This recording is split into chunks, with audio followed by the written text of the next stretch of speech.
Hey everybody, Punisher88 here, coming at you once again with another weekend review. So today, keeping in continuity, I'm reviewing issue number 3 of the TMNT Villains Micro Series. So just to do a little recap on the book so far that I've reviewed, issue number 1 was all about Krang, issue number 2 was all about Baxter Stockman, and issue number 3 is all about a character by the name of Old Hob. So, for those of you who watch my reviews, you guys know that I like to start with the cover first, so let's check it out. Now, I will be honest, I don't really have much to say about this cover, except for the fact that, 1, I love the artwork. I think it's done really nice. 2, I love the colors on the cover. And 3, I find Old Hob is someone you don't really want to cross in a dark alley somewhere. But that's about it. But I will go as so far as putting the stamp on this cover of saying, from the cover alone, this book's already batting 1,000. But now it's time to get down to what I like to call the nitty-gritty. But first, before I get into that, I just want to mention to any newer viewers or newer subscribers to my channel that if at any time during this review or any of my past reviews you notice that I look up and down at the camera quite a bit, or it sounds like I'm just reading to you guys, the reason for that is I keep my notes in front of me. Why do I keep my notes in front of me? Well, there's a couple reasons. The first one being, with the notes, I find the review flows a lot smoother compared to my early reviews where I had no notes at all and I was just winging it the whole time. I find it was kind of sloppy. The second reason, with the notes, let's say I'm reading a part of the review and I get stuck, I can backtrack and then keep going. Without the notes, well, basically if I get stuck, you guys at home are stuck watching me, stare off into space until I think of something to say. Not cool.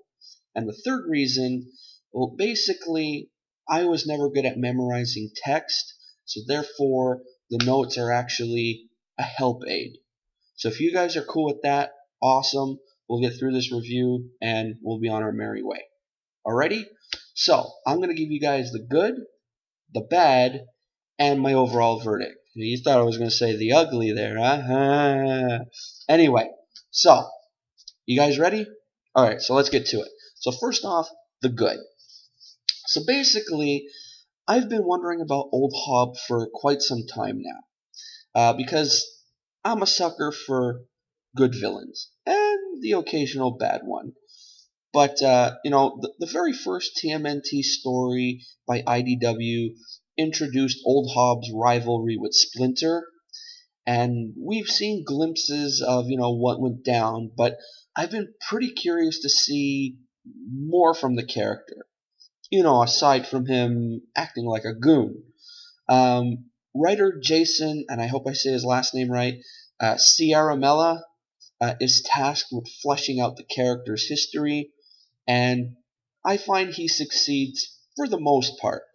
But it's the art by, again, I hope I say this guy's last name right too, Dave Wachter, which really makes this book stand out. Whether it's a crying child, a callous and lumbering Slash, an older thug, or a hungry and bloodlusted cat, Wachter does a brilliant job bringing every character to life and really making the scenes believable. Honestly, I find he nails it with every character and every emotion. It's really impressive work. The image of a sad and confused, pre-mutated Old Hob, standing in the snow is, I find, a very, immensely powerful scene, and I think it's sure to pull a few awes from the reading audience. Unless, that is, you have a heart of ice. While the book does have a mostly gray tone to it, which is not a bad thing, since it certainly fits the atmosphere of the story, every now and then it has the opportunity to make the pages feel really energetic by providing some vivid coloring with, the splashes of blood or the splashes of ooze. So overall, it's an awesome looking book. I'll give it that. Old Hobbs' origin story does cover a decent amount of territory that we've already seen in the series, and the villain's tactic is certainly something very familiar, but Sierra Mella still does a really good job adding enough to make the issue feel fresh.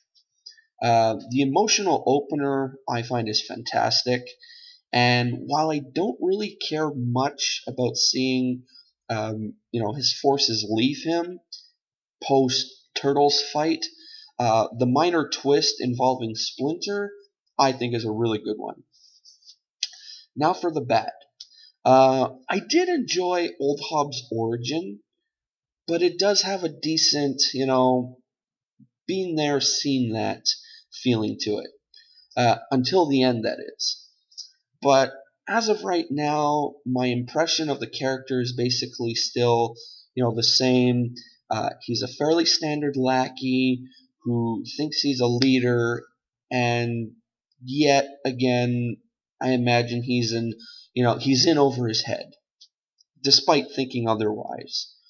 Also, I wish Slash played a bigger role in this issue. Now, I understand he had his origin fleshed out in the ongoing series, but I think it would have been nice to see a little more of what the dynamic is like between the two characters. So now for the verdict. While this issue doesn't make me feel like, Old Hob is anything more than pretty much a goon, incapable of becoming a big baddie, it's still quite an entertaining read. And again, to me, what really sells this book is the artwork. It's amazing. So all in all, yeah, I'd say, read this book. It's good. It's a good read. So it's not super fantastic or anything, but it's good. So I gotta say, I'm pretty impressed so far. There's I believe there's eight issues in this micro series, and we're 3 issues in, and so far we're 3 for 3. The series is doing a pretty good job. So yeah, so that's about it. Hope you enjoyed this review. If you did, give her a thumbs up. If you didn't, thumbs down. If I do get a thumbs down, that just means I got to work harder on pleasing you guys. Also, if you enjoy reviews like this one, take a look around my channel. I got plenty of them. I do a new one every Thursday and Saturday. Thursday being a current comic, Saturday being one of either a back issue, hot topic book, or something that just really catches my eye. If you're into unboxings, I do one every 2 months, since I am a member of the Marvel Collector Corps. And also, if you're into backstories on lame comic book characters, I do those as well. So again, take a look around. While checking out my videos, comment on anything. I love reading viewer comments because I find it kind of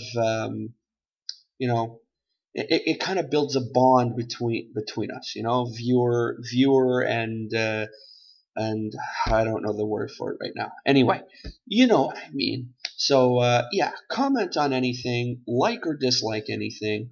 Yes, I did say dislike, because let's face it, no one's perfect, right? So yeah, go ahead and do that. And then before leaving, make sure to click that subscribe button. Alrighty, so that's it for now. But stay tuned. I was just deciding on stick around or stay tuned. Anyway, stay tuned, because I do have another episode of What's What with Punisher 88 coming up after this video. So basically, it's where I get to dish on anything comic or pop culture related. So I'll go into that in the next video. Alrighty? So till then, this is Punisher88 signing off. See ya!